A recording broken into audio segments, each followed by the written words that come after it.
The illusion of wealth, building real success. I flew on private jets, drove luxury cars, and was always surrounded by stunning women while I was on my way to becoming a multimillionaire. Hate to break it to you, but that's a complete lie. The problem is that many people chasing wealth are focused on living this kind of lifestyle. Why?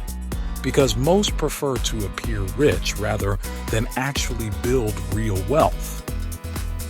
If your goal is just to show off a flashy life, then this video isn't for you. Close it now and spend the next 30 years blowing through your money, only to reach 50 with nothing to show for it. Don't get me wrong, I did experience everything I mentioned, but not until I had at least $1 million in liquid assets. So when I say you have little to no chance of becoming a millionaire while living extravagantly, I'm not trying to crush your dreams. In fact, it's the opposite. I want you to put in the work now so you can truly enjoy wealth later. The biggest reward? Freedom. The ability to do whatever you want, whenever you want. So if you're serious about becoming rich, listen up. Because if I were in your shoes, I'd avoid buying these 7 things. A house. Point 1 is the house. This one will be controversial, but hear me out. If you're aiming for extreme wealth, buying a personal home can actually be one of the worst financial moves. I didn't always believe this, but a conversation with my friend Curtis changed my mind. He had saved about $70,000 working as a freelance videographer, and I initially advised him to use it as a down payment on a house. Now, if you're just aiming for moderate financial security, this can be solid advice. But for those striving to be truly rich, it's a different story. Curtis pushed back, saying, "It took me years to save this. Why would I lock it in a house instead of reinvesting in my business, which is already generating solid income?" That made me think. He was absolutely right. Tying up his money in a house would mean he couldn't leverage it to grow wealth and would be starting from scratch again. Now, let me be clear.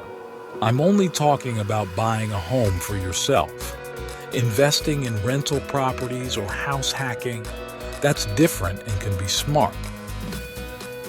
Many people struggle with this idea because they see renting as throwing money away. But what most don't realize is that the return Curtis got by reinvesting his money was far greater than any equity he'd have built in a home.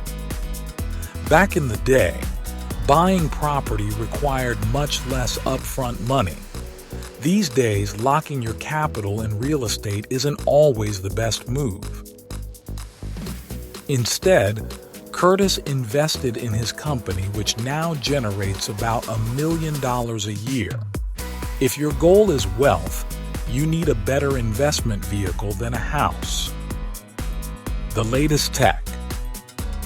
Point 2 is the latest tech. Nobody really cares if you have the newest iPhone or Apple Watch. Too many people upgrade just because it looks cool or they think it'll make them happier. I held on to my iPhone 3G for so long that apps stopped working. At the time, I was selling a lot on eBay and eventually had to upgrade. But instead of splurging on the latest model, I bought an older iPhone 4, while my friend had the newest iPhone 6S. He laughed at my outdated phone, but it did exactly what I needed. While some tech can be useful, upgrading just for the sake of having the latest gadget isn't a wise financial decision. Instead, invest in things that genuinely improve your life and resist falling for marketing gimmicks. Investments you don't understand. Point 3 is the investments you don't understand. Let's be honest. During the pandemic, countless people jumped into investing without a clue what they were doing. They threw money into stocks, hoping they'd go up. Terrible strategy. It's all about knowledge. You need to understand what you're investing in before putting your money at risk. Expensive gifts for a partner. Point 4 are expensive gift for a partner. Don't get me wrong, I'm not saying never buy gifts. But if you're serious about building wealth, I don't think you should even be in a relationship during the early grind. When I was younger, I had a 4-week rule. If I knew a relationship wasn't going anywhere, I moved on. Why? Because relationships cost money. Valentine's Day alone costs the average person $103 per year, and that's just one occasion. Add birthdays, anniversaries, and spontaneous gifts, and you're easily spending over $580 annually. When I was building my wealth, I wasn't focused on long-term relationships. I wanted to become the person I aspired to be first. So if you want to be rich, stay single for now. Focus on growing your empire first. A brand new car. Point 5 is a brand new car. Buying a new car is one of the worst financial decisions you can make. It's a silent wealth killer.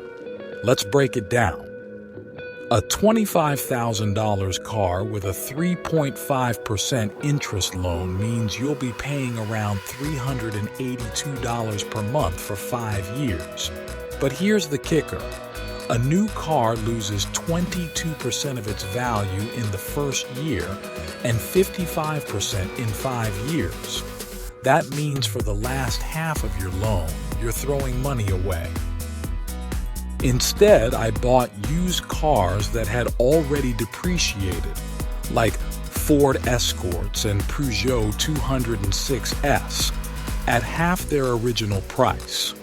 I only bought my first brand new car at 35 years old for my wife because I prioritized her safety. If wealth is your goal, make smarter vehicle choices. Impulse purchases. Point 6 are impulsive purchases. Impulse buying can wreck your finances. Sales. Retailers often inflate prices before discounting them. Designer clothes. Some high-end brands charge premium prices just for the logo. Streaming subscriptions. Instead of paying for multiple services, I rotate them every 3 months. Extended warranties. They rarely pay off. Most people forget they even have them. Each small purchase seems harmless, but they add up fast. Alcohol. Point 7 is alcohol. The simplest way to get ahead of the competition. Stop drinking. I haven't been properly drunk since I was 19.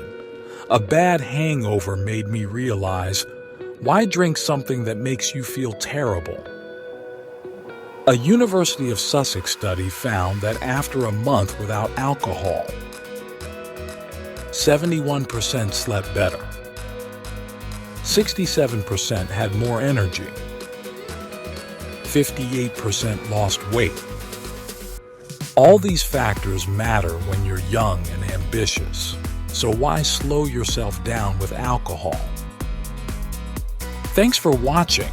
Don't forget to like, subscribe, and leave a comment below. I'd love to hear from you.